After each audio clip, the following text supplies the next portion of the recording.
E o Adrio até comentou, né, sobre a importância de trazer esse esporte, mas algo que a gente queria saber, e nós realmente comentamos até antes, foi sobre o que mais te marcou, assim, vendo dessas crianças, o que mais te marcou vendo desse projeto, enquanto você recebe elas, o que tipo, fixou mente, né? E o Adri falou, né, ficou matutando na minha cabeça. Certo. E a gente queria saber, mas o que Matutando era a matutou palavra nessa... pegou. É muito legal ver as crianças lá, porque normalmente o PIR, apesar de ter crianças, normalmente elas são de um outro perfil, são de pessoas que pagam para ter aula, então é legal ver esse tipo de público também lá. Muitas vezes, né, antes do projeto começar, ia um pessoal lá de curioso mesmo, né, criança curiosa, queria ver, queria participar. Nem sempre, óbvio, a gente consegue atender, porque, né, às vezes na correria ali do dia a dia as coisas acabam uma atropelando a outra. Então foi muito legal ver a realização delas de poder participar, de poder aprender um esporte novo, de poder, às vezes, participar de um sorteio de uniforme que o professor Gabriel fez em uma das aulas. Então, é realmente muito gratificante. E ver também como elas reagem, né? Como elas são gratas por isso. Então, elas ajudam a recolher os materiais, elas participam ativamente, até cobram, né? Por exemplo, semana passada a gente acabou não conseguindo fazer a aula por uma questão de logística e já cobraram a gente de, pô, não vai ter? Tem que ter aula. Então é muito legal, assim, ver o envolvimento delas também. Eu vendo, assim, esse esporte, eu acredito que é um esporte que ele é um custo um pouco elevado, não é a realidade de muitas pessoas. Então eu acho legal que quando a gente dá um pouquinho disso para as crianças que, querendo ou não são para as crianças da classe A, B, são sempre as crianças da classe D, ali por ali. Então, é incrível quando a gente dá um pouquinho disso para elas, que elas conseguem aproveitar aquilo que tá fora da realidade delas, né? E é muito especial ver a forma que vocês acolhem todas essas crianças, porque a gente pode ver até mesmo no Instagram, né, da campanha Sim. Jogo que Transforma, a forma com que elas são gratas, e é o que o Léo trouxe pra gente. Elas realmente têm muita gratidão, né? Elas honram muito tudo aquilo que elas estão recebendo. Então, isso é muito precioso. E além de essa preciosidade que a gente vê no questão gratidão das crianças, você sente que elas talvez cheguem um pouco sem entender aquilo que elas estão vivendo, ou talvez cheguem pra vocês, tipo, com uma realidade muito diferente do que aquilo que vocês esperavam, ou vocês já tinham ali sob controle tudo que vocês iriam receber, tudo que vocês iriam ver? Assim, eu acho que muitas vezes essas crianças, elas vêm, né, de uma realidade muito diferente da maioria do público que a gente atende. Como o Adrio disse, o esporte, principalmente o beach tênis, é um esporte bastante elitizado, né? Para você começar a jogar, as aulas são caras, a raquete é cara, os materiais são caros. Então, é um público totalmente diferente. Obviamente, quando você, de novo, você cresce em comunidade, você vive coisas que os outros não viveram. E vice-versa. Quem cresce também em uma realidade um pouco mais favorecida economicamente, vive coisas que o outro não viveu. Então, sim, elas vêm com algumas coisas na cabeça, alguns preconceitos também estabelecidos, e aí eu acho que faz parte da dinâmica, principalmente do professor, entender cada tipo de público que ele trabalha e ir adaptando a aula. Tanto a aula, quanto a linguagem, quanto a forma de fazer, quanto, por exemplo, vou fazer uma atividade X e Y, ou vou fazer um sorteio, por exemplo, do uniforme, igual foi feito, porque eles, né, às vezes o uniforme é muito comum para quem joga, mas para criança que, né, vem da comunidade é uma novidade. Então isso pode estimular também. Sim, é como eu até falei no início, né? Tudo isso algo muito novo, né?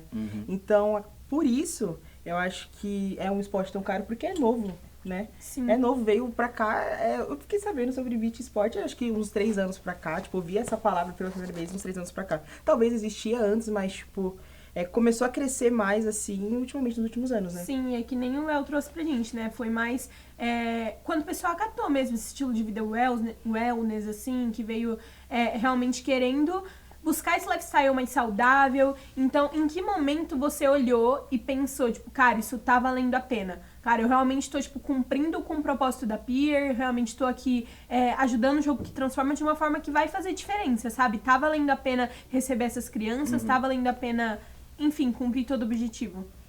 Os beach sports eles já existiam antes dessa febre toda. O beach tênis surgiu na Itália, o futebol é um esporte brasileiro, surgiu na década de 80 ali, se eu não me engano. Mas eles, até hoje, né, todos os esportes no Brasil são pouco profissionalizados. a gente fala do futebol, que é uma indústria bilionária, a gente vê um monte de gente devendo, clube fechando, enfim. Quem dirá os esportes menores. Então, apesar de estar crescendo, acho que a gente ainda tem muito para construir e melhorar, falando na parte de profissionalização do esporte. O PIR surgiu justamente com essa ideia de trazer uma gestão profissional para um esporte, para alguns esportes, que são os esportes de areia, que não são tão profissionais. E aí cada um faz a gestão do seu espaço da forma que acha melhor. Eu faço de uma forma que para mim me atende bem, funciona bem. E aí, já, né, baseado nisso, a gente consegue fazer outras coisas. Dentre delas, o projeto social. Então, e aí quando a gente cumpre a parte esportiva, a parte financeira e a gente consegue ajudar as pessoas, eu acho que a gente tica as casinhas não só nossas, como da empresa, como da sociedade, nos valores que a gente acredita como ser humano. Sim, sim. E você estava até falando do Gabriel, né, do professor. Como você acha que os professores, especificamente aqueles que foram preparados para receber essas crianças, eles impactam mais de perto na vida de quem tá vindo? Então, por exemplo, o sorteio, né? Nós tivemos o sorteio do uniforme, que você falou que foi super especial para as crianças, a gente pôde ver também, né? A gente pôde acompanhar. Então, como vocês preparam realmente esses professores para que eles possam estar preparados mesmo para receber essas crianças?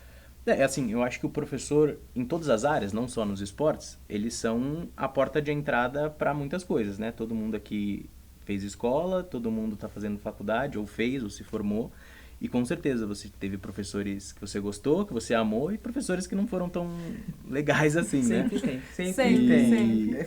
Eu acho que o professor, ele é o que dá a cara ao propósito. Então não adianta a gente ter, por exemplo, um professor que seja super bom, super técnico, domine o esporte, mas que nesse caso, por exemplo, não gosta de trabalhar com criança. Tem que ser um cara que case com o perfil. E aí trazendo os professores que também vieram, né, dessa realidade, então eu conversei com o Gabriel Balta, que é o nosso professor, para entender como que foi, converso muito com o Éder, que é mais próximo também de mim. Então, o que funciona, o que não funciona, e aí eu não tenho a competência técnica para falar, você tem que fazer esse tipo de aula ou aquele. Aí é com eles, é a parte onde eles dominam, é a parte onde eu nem quero e nem posso interferir. Mas a gente, óbvio, dá uma olhada de fora, né? Tipo, tá legal, as crianças estão se divertindo, não vamos interferir. Aconteceu um desentendimento, aí beleza, a gente interfere, mas até agora a gente não teve nada, assim, Sim. Foi super tranquilo. Até porque acho que os professores talvez olham para as crianças e se imaginam quando eram crianças, sabe? Talvez o beat sport não era o sonho de pequeno de todo mundo, né? Mas eu acho que quando você ensina aquilo que você ama, que você gosta de fazer todos os dias para aquelas crianças, eu acho que o professor talvez se vê pequeno ali naquela situação e acho que dá toda aquela nostalgia, né? Sim. Achei importante a gente chamar também para conversar um pouquinho com a gente o Gabriel, Sim. que tá aqui também, né, contar um pouquinho sobre como tem sido as aulas teóricas, porque o Léo trouxe pra gente que vem mais deles, né, esse teórico e tudo mais, como eles lidam com a logística da aula, com a estrutura realmente, né, toda a estrutura de como a aula tá rolando. Então, vamos chamar o Gabriel para falar um pouquinho com a gente. Pra quem não sabe, o Gabriel, ele foi uma das pessoas que idealizou o projeto e foi a pessoa que deu a cara a tapa pra falar com o Léo pra esse projeto acontecer. E aí, gente, tudo bem? Eu sou o Gabriel, como o Adri falou, o idealizador do projeto. Idealizador não, né? Todo mundo teve as ideias, todo mundo ajudou, foi super bacana.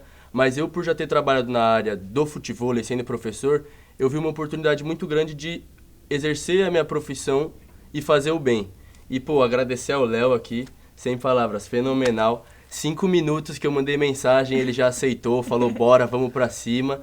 Foi algo, tipo assim, muito, muito importante pra mim, poder passar os ensinamentos, poder vivenciar o dia a dia com essas crianças, os treinos, as risadas, as brincadeiras. Então, até as locomoções, a molecada entrava no meu carro, falava, tio, bota um funkzão aí. E a gente ia curtindo, se divertindo. Então, agradecer muito ao Léo, ao PIR, tá? Ao Jogo que Transforma, todo mundo que fez acontecer. Principalmente as crianças, que cada uma mora no meu coração, foi muito especial pra mim, de verdade. E agradecer ao professor Éder também, que ajudou 100%, esteve com a gente e foi fenomenal também. É isso. Pessoal, foi um prazer receber vocês Foi um aqui prazer, hoje. Muito Léo. obrigada Muito pela obrigado. disponibilidade. Muito obrigada. Obrigado, gente. Obrigada por se colocarem realmente nessa brecha, né? Estarem aqui conosco hoje, tirarem um tempinho de vocês para vir conversar com a gente. E a nossa expectativa é que isso venha trazer mais dessa vontade, né? Dessa urgência para que outras pessoas comecem a fazer aquilo que nós já começamos, né, Aline? Antes de encerrar, assim, eu queria só finalizar, fechando o assunto, que trazer algo da minha vida pessoal, abrir aqui e falar que você está fazendo algo, repetir o que eu já falei já. Você está fazendo algo muito importante. Porque na minha família tem um caso do meu primo, que ele teve de tudo na vida, só que mesmo assim, tudo que ele teve não foi o possível para ele não ter encontrado o mundo ruim, que foi o mundo das drogas. E hoje meu primo é irreconhecível. E eu falo que os projetos sociais que vão acontecendo salvam. E assim, você olhar para vocês dois e falar que você que, por mais que você fale assim, foi todo mundo assim, mas você que deu o pontapé, acho que todo mundo aqui do Jogo que Transforma que deu o seu palpite, falou um pouco, então a gente construiu tudo isso e você, falo pra você de novo, você tá fazendo um trabalho incrível, tá tirando muitas crianças de pontos que elas não vão mais ser... Aquele efeito, né? É aquele efeito borboleta que falam, né? Que você talvez traçou, foi um desvio para essas crianças para não chegar lá na frente e encontrar com aquelas coisas ruins, né? Sim, como se tivesse empurrado um dominózinho, né? E fiquem tranquilos que o Jogo que Transforma vai voltar e vai crescer mais ainda, tá bom? Um abraço. Isso. Foi isso, pessoal. Essa foi a nossa apresentação de hoje. Nós esperamos muito que vocês tenham gostado e que vocês tenham recebido realmente um pouquinho de tudo aquilo que nós tínhamos como intuito, né, Adri, de passar pra vocês. Se algo leve, né? É É isso, gente. Tchau. Tchau, tchau. Valeu.